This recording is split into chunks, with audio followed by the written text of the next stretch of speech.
Imagine si tu pouvais terminer un livre entier en une seule journée, au lieu d'être comme 95% des gens qui mettent des semaines, voire des mois à lire le même bouquin sans jamais vraiment avancer. Tu sais, cette frustration que tu ressens quand tu ouvres un livre le soir, que tu lis pendant 1 heure et que le lendemain t'as déjà oublié la moitié de ce que tu as lu? Cette sensation de tourner en rond, de lire sans progresser, de consommer de l'information sans jamais vraiment l'assimiler? Salut, je m'appelle Salim, je suis étudiant en médecine en 6e année et si tu me vois aujourd'hui, c'est parce que j'ai un secret à te partager. Un secret qui a complètement transformé ma façon d'apprendre et qui m'a permis de dévorer littéralement des centaines de livres pendant mes études. Parce que, crois-moi, en médecine, on ne plaisante pas avec la quantité d'informations à assimiler. Imagine-toi devoir maîtriser des manuels de 800 pages sur l'anatomie, la physiologie, la pharmacologie, la pathologie, et ce, en quelques semaines seulement. Pendant ma première année, je passais 12 heures par jour le nez dans les livres, et j'avais l'impression de me noyer dans un océan d'informations. Mais le problème, c'est que je n'ai jamais voulu sacrifier ma vie sociale, mes passions, mes relations, pour devenir un rat de bibliothèque. J'avais besoin de temps pour vivre, pour faire du sport, pour sortir avec mes amis, pour développer d'autres compétences. Et je me suis rendu compte que la plupart des étudiants, des entrepreneurs, des professionnels font exactement la même erreur. Ils pensent que pour apprendre plus, il faut lire plus longtemps. C'est faux, complètement faux. Alors, au fil de mes années d'études, à travers des centaines d'heures d'expérimentation, de recherche et parfois d'échecs, j'ai développé ce que j'appelle aujourd'hui la méthode Triforce. 3 stratégies révolutionnaires qui vont littéralement multiplier ta vitesse de lecture tout en améliorant ta compréhension et ta rétention. Et dans cette vidéo, je vais te dévoiler exactement ces 3 stratégies. Pas de théorie creuse, pas de promesses en l'air, mais des techniques concrètes que tu pourras appliquer dès aujourd'hui pour transformer ta façon de lire et d'apprendre. Première stratégie, améliorer ta vitesse de lecture de base. Commençons par la première stratégie de la méthode Triforce, améliorer ta vitesse de lecture fondamentale. Et pour ça, il faut qu'on parle de ton plus grand ennemi quand tu lis. Cet ennemi, c'est ta petite voix intérieure, ce qu'on appelle techniquement la subvocalisation. Tu sais exactement de quoi je parle, cette voix dans ta tête qui prononce chaque mot que tu lis comme si tu étais en train de lire à voix haute, mais silencieusement. Le problème avec cette petite voix, c'est qu'elle te limite à la vitesse de la parole. En moyenne, on parle à 150-200 mots par minute, mais ton cerveau, lui, peut traiter l'information visuelle beaucoup plus rapidement. C'est comme si tu avais une Ferrari, mais que tu roulais toujours en première vitesse. Pour comprendre pourquoi cette voix te ralentit, il faut comprendre comment fonctionne la lecture. Quand tu lis avec ta voix intérieure, ton cerveau doit reconnaître le mot visuellement, le convertir en son dans ta tête, le traiter auditivement, puis finalement le comprendre. C'est un processus à 4 étapes qui prend un temps énorme. Mais quand tu élimines cette voix intérieure, tu passes directement de la reconnaissance visuelle à la compréhension. 2 étapes au lieu de 4. Résultat, tu peux facilement doubler, voire tripler ta vitesse. Alors, comment on fait pour éliminer cette voix? J'ai découvert un outil formidable qui s'appelle Spreeder. C'est un site gratuit, et non, ce n'est pas sponsorisé, je n'ai aucun intérêt financier à t'en parler. Spreeder fonctionne sur un principe simple. Il affiche le texte mot par mot, ou par groupe de mots, à une vitesse que tu peux contrôler. Au début, tu commences à une vitesse légèrement supérieure à ta vitesse de lecture normale, disons 300 mots par minute. L'idée, c'est que quand les mots défilent à cette vitesse, ta petite voix intérieure n'arrive plus à suivre. Elle abandonne. Et c'est exactement ce qu'on veut. Tes yeux prennent le relais et tu te rends compte que tu peux parfaitement comprendre le texte sans avoir besoin de l'entendre dans ta tête. Pour t'aider à comprendre ce concept, pense à ce qui se passe quand tu vois un panneau stop sur la route. Est-ce que tu prononces le mot stop dans ta tête? Non! Tu reconnais instantanément le panneau, tu comprends sa signification et tu freines. Tout ça en une fraction de seconde, sans subvocalisation. Eh bien, c'est exactement ce principe qu'on applique à la lecture. On entraîne notre cerveau à reconnaître les mots et les groupes de mots comme des images, des patterns visuels, plutôt que comme des sons à reproduire mentalement. Au début, c'est perturbant. Ton cerveau a pris l'habitude de fonctionner avec cette voix intérieure depuis que tu as appris à lire.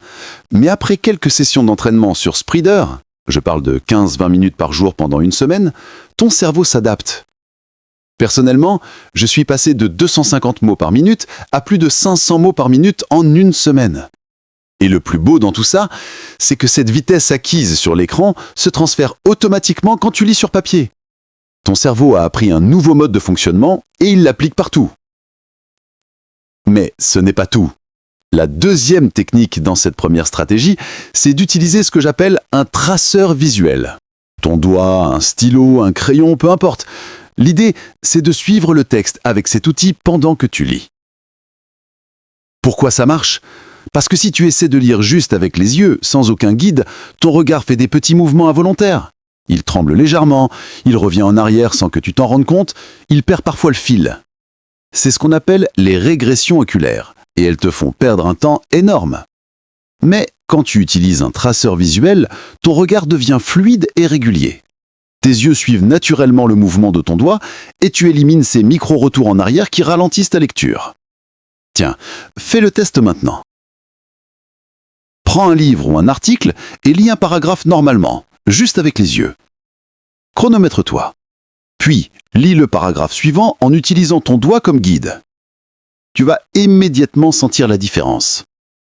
Cette simple technique peut ajouter 100 mots par minute supplémentaires, sans aucun effort particulier. Et contrairement à ce que pensent beaucoup de gens, utiliser son doigt pour lire n'est pas un signe de faiblesse ou d'immaturité. C'est une technique utilisée par les lecteurs rapides professionnels du monde entier. Alors, récapitulons cette première stratégie. Élimine ta voix intérieure avec des outils comme Spreader. Utilise un traceur visuel pour guider tes yeux. Entraîne-toi régulièrement pour ancrer ces nouvelles habitudes. Ces deux techniques combinées peuvent te faire passer de 200-300 mots par minute à 500-600 mots par minute. C'est déjà énorme, mais on ne s'arrête pas là. Deuxième stratégie, avoir une stratégie de lecture intelligente. Parce que lire vite, c'est bien, mais lire intelligemment, c'est infiniment mieux. Et c'est là qu'intervient la deuxième stratégie de la méthode Triforce, développer une approche stratégique de la lecture. Cette stratégie repose sur un principe fondamental découvert par l'économiste italien Vilfredo Pareto au XIXe siècle, la règle du 80-20, aussi appelée principe de Pareto. Dans le contexte de la lecture, cette règle signifie que 80% de la valeur d'un livre se trouve dans seulement 20% de son contenu. Réfléchis-y. Combien de fois as-tu lu un livre de 300 pages pour en retenir finalement 3 ou 4 idées principales ? Combien de fois t'es-tu dit « j'aurais pu avoir la même information en lisant 50 pages » ? C'est exactement le principe de Pareto en action. Prenons un exemple concret. Atomic Habits de James Clear, un best-seller sur la formation d'habitudes. C'est un excellent livre, mais si tu l'analyses objectivement, tu te rends compte qu'il contient 4 à 5 concepts clés sur la formation d'habitudes, une dizaine d'histoires et d'anecdotes pour illustrer ces concepts, plusieurs chapitres de remplissage avec des exemples répétitifs, des redites pour renforcer les messages principaux. Au final, l'essence du livre, les véritables insights actionnables, tient peut-être sur 30 pages. Le reste, c'est du storytelling, de la redondance, du remplissage pour arriver au format livre traditionnel. Alors, comment appliquer cette connaissance ? Au lieu de lire tout le livre à la même vitesse, tu adoptes une approche variable. Tu utilises ta vitesse maximale, celle que tu as développée avec les techniques de la première stratégie, pour parcourir rapidement les sections de moindre importance. Mais dès que tu identifies un passage vraiment crucial, une idée nouvelle, un concept clé, un framework pratique, tu ralentis. Tu prends le temps de bien comprendre, tu relis si nécessaire, tu prends des notes. Comment identifier ces passages importants ? Il y a plusieurs signaux. Les signaux structurels, les titres et sous-titres qui annoncent des concepts nouveaux, les listes numérotées ou à puces, les encadrés, les citations mises en évidence, les résumés de chapitres, les conclusions partielles, les signaux de contenu, les mots de transition comme l'élément crucial, le point essentiel, la clé du succès, les frameworks ou méthodologies présentées, les statistiques ou données chiffrées importantes, les études de cas détaillées et leurs leçons.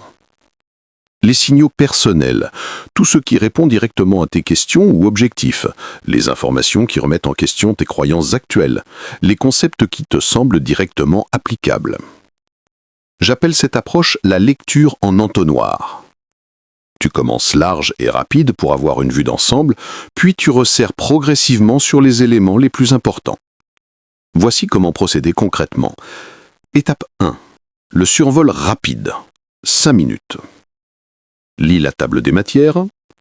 Parcours rapidement l'introduction et la conclusion. Feuillette le livre pour identifier sa structure générale. Étape 2. La lecture sélective. Variable. Lis rapidement chaque chapitre en te concentrant sur les premiers et derniers paragraphes. Identifie les passages qui semblent contenir de l'information dense. Ralentis uniquement sur ces passages identifiés. Étape 3. L'approfondissement ciblé. Selon besoin. Retourne sur les sections les plus importantes, prends des notes détaillées, réfléchis aux applications pratiques. L'art du skimming intelligent. Le skimming ou lecture d'écrémage est une compétence cruciale que peu de gens maîtrisent vraiment. Ce n'est pas simplement lire plus vite, c'est lire différemment. Quand tu fais du skimming intelligent, tes yeux balaient le texte en recherchant des mots-clés. Tu lis la première phrase de chaque paragraphe. Tu cherches les connecteurs logiques comme donc, mais, cependant, par conséquent. Et tu identifies rapidement si le paragraphe contient de l'information nouvelle ou s'il répète quelque chose que tu sais déjà. Exemple pratique par genre. Cette approche s'adapte selon le type de livre. Livre de développement personnel. Concentre-toi sur les frameworks et méthodologies. Survole rapidement les histoires personnelles de l'auteur. Ralentis sur les exercices pratiques et les checklists. Livre de business. Identifie les études de cas et leurs leçons. Cherche les statistiques et données chiffrées. Concentre-toi sur les stratégies actionnables. Livres académiques. Lis attentivement les abstracts et conclusions. Concentre-toi sur les méthodologies et résultats. Survole les revues de littérature si tu connais déjà le domaine. Avant même de commencer à lire, pose-toi ces questions. Qu'est-ce que je veux apprendre de ce livre ? Quelles sont mes questions spécifiques ? Quel est mon niveau de connaissance actuel sur le sujet ? Combien de temps ai-je à consacrer à ce livre ? Ces questions vont orienter ta lecture et t'aider à identifier plus facilement les passages importants. Beaucoup de gens ont du mal avec cette approche parce qu'ils ont l'impression de tricher ou de rater quelque chose d'important. C'est le piège du perfectionnisme en lecture. La vérité, c'est que tu n'es pas obligé de lire chaque mot de chaque livre. Ton objectif, c'est d'extraire un maximum de valeur dans un minimum de temps. Si un passage ne t'apporte rien de nouveau, il n'y a aucune honte de le parcourir rapidement. Souviens-toi, ton temps est précieux et il y a des milliers de livres que tu pourrais lire. Il vaut mieux lire 10 livres intelligemment que de lire 2 livres mot à mot. Troisième stratégie, retenir et consolider. Et maintenant, nous arrivons à la partie la plus importante de la méthode Triforce. La troisième stratégie. Parce que lire vite et lire intelligemment, c'est formidable, mais si tu ne retiens rien de ce que tu lis, alors tu n'as fait que consommer de l'information inutile. Cette troisième stratégie, c'est l'art de retenir et de consolider tes apprentissages. Et crois-moi, c'est là que la vraie magie opère. Pose-toi cette question brutalement honnête. Es-tu capable de résumer le dernier chapitre que tu as lu en 1 ou 2 phrases claires ? Si tu as lu un livre la semaine dernière, peux-tu expliquer ces 3 idées principales à un ami en moins de 2 minutes ? Si la réponse est non, alors tu fais la même erreur que 90% des lecteurs. Tu lis de manière passive. Tu consommes l'information comme tu consommerais une série Netflix. C'est divertissant sur le moment, mais ça ne laisse aucune trace durable dans ton cerveau. Il faut comprendre une distinction fondamentale. Lire n'est pas apprendre. Lire, c'est simplement exposer ton cerveau à de l'information. Apprendre, c'est traiter cette information, la connecter à tes connaissances existantes et la transformer en quelque chose d'actionnable. C'est exactement comme la différence entre regarder quelqu'un faire du sport à la télé et pratiquer le sport soi-même. L'exposition ne crée pas la compétence. La première technique de cette stratégie, c'est ce que j'appelle la synthèse progressive. Voici comment ça fonctionne. Après chaque page, tu t'arrêtes 10 secondes et tu formules mentalement l'idée principale de cette page en une phrase. Si tu ne trouves pas d'idée principale, tu notes mentalement page de transition ou anecdote illustrative. Cette simple habitude force ton cerveau à traiter activement l'information au lieu de la subir passivement. Après chaque section ou chapitre, tu écris 2-3 phrases qui résument les points clés. Pas un résumé détaillé, mais l'essence, les éléments que tu veux retenir. Cette étape de verbalisation écrite renforce l'encodage en mémoire. Après chaque livre, tu rédiges une page de synthèse avec les 3-5 idées principales du livre, les applications pratiques que tu comptes mettre en œuvre, les connexions avec tes connaissances ou expériences antérieures. Cette approche s'appuie sur plusieurs principes de neurosciences cognitives. L'effet de génération. Quand tu génères activement une information, en résumant, reformulant, ton cerveau la retient beaucoup mieux que si tu la reçois passivement. C'est pourquoi prendre des notes à la main est plus efficace que simplement surligner. L'espacement temporel. En faisant des synthèses à différents moments, tu crées plusieurs occasions de récupération mentale, ce qui renforce les connexions neuronales. L'élaboration. En connectant les nouvelles informations à tes connaissances existantes, tu crées un réseau de sens qui facilite la mémorisation et la compréhension. Une autre technique puissante, c'est le test de récupération. Au lieu de relire tes notes ou de parcourir à nouveau le livre, tu testes ta mémoire. Comment procéder? Ferme le livre, prends une feuille blanche, écris tout ce dont tu te souviens sur le sujet. Compare ensuite avec tes notes ou le livre. Cette technique est inconfortable. Il est toujours plus agréable de relire que de se creuser la tête pour se souvenir. Mais elle est incroyablement efficace. La recherche montre qu'elle améliore la rétention à long terme de 50% par rapport à la simple relecture. Prenons un moment pour parler de prise de notes. Beaucoup de gens prennent des notes de manière inefficace. Ils recopient des phrases entières, ils surlignent la moitié du livre, ils notent tout sans discernement. Les principes d'une prise de notes efficace.